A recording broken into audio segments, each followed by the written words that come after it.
Just like that, Venezuela's got a new president. Was he elected? Nope. But after swearing himself in, Juan Guaido was recognized as the legit president of Venezuela by Trump, Canada, and a bunch of right-wing Latin American countries allied with the US. Apparently, appointing yourself president is all it takes. But for real, what's happening in Venezuela is a straight-up coup against that country's democratically elected leader, Nicolas Maduro.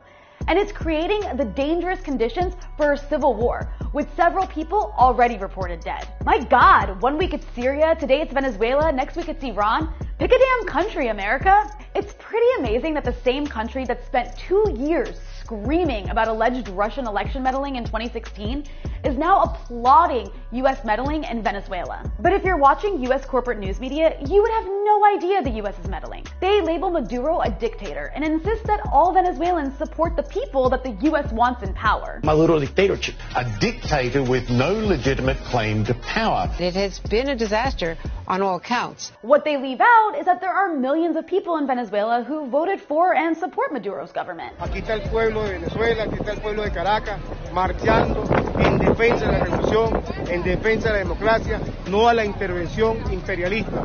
Que nadie votó por esa persona, nadie votó. Yo voté por Maduro, mi voto es por Maduro. But these people have been made invisible by an American corporate media that's been giddy over the prospect of a right-wing takeover of Venezuela for decades.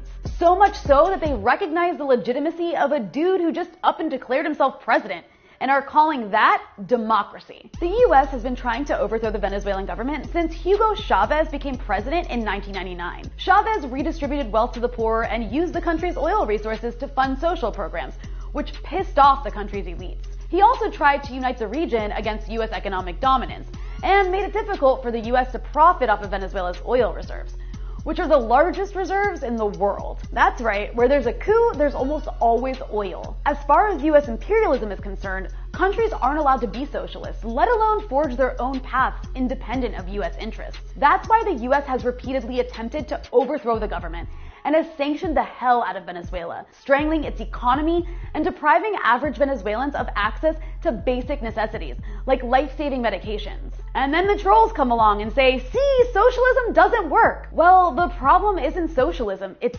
sabotage. In 2002, George W. Bush succeeded in facilitating a right-wing coup in Venezuela, but it only lasted 2 days because Chavez had the overwhelming support of the country's people as well as the military. Ever since then, both Democrats and Republicans, as well as America's corporate media outlets, have been salivating at the chance to replace Venezuela's government with a right-wing regime that's friendly to American corporate interests. That's one reason why they characterize Venezuela's leadership as a dictatorship, even though their leaders are democratically elected in elections that take place regularly. Nicolas Maduro was democratically elected last May in an election that the US-backed opposition boycotted and has continued to challenge after he was sworn into office.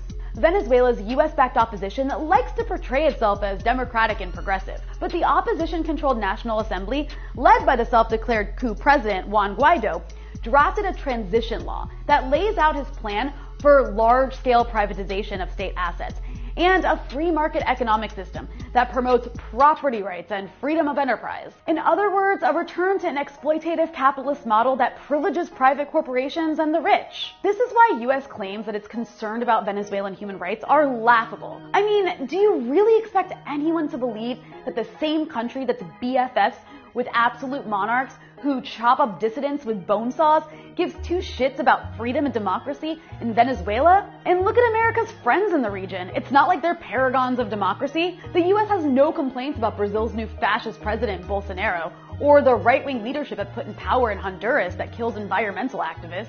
You know, Honduras, where the US backed a coup in 2009 that plunged the country into chaos, causing tens of thousands of unaccompanied Honduran children to flee for their lives to the US. This, of course, empowered the anti-immigrant far-right in the US. We could see the same thing happen in Venezuela, with another wave of refugees that will fuel the far-right even more. The point is, the US does not care about human rights of Venezuelans. Nor does it care about democracy. It cares about oil. It cares about economically controlling the region.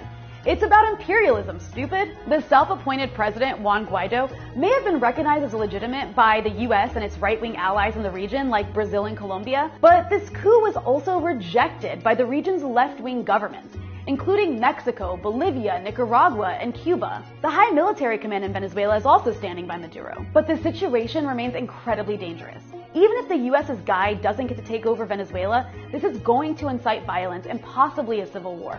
As for those opposed to Maduro, fine, you don't have to love him, but it's not up to the US or anyone else to decide Venezuela's future. After all, when has US meddling ever ended well for the people in the targeted country?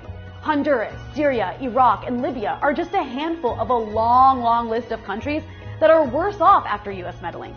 The result is always more oppression, more authoritarianism, more violence, more misery, more privatization, more corporate exploitation, and more poverty. Every single time. And this time around won't be any different.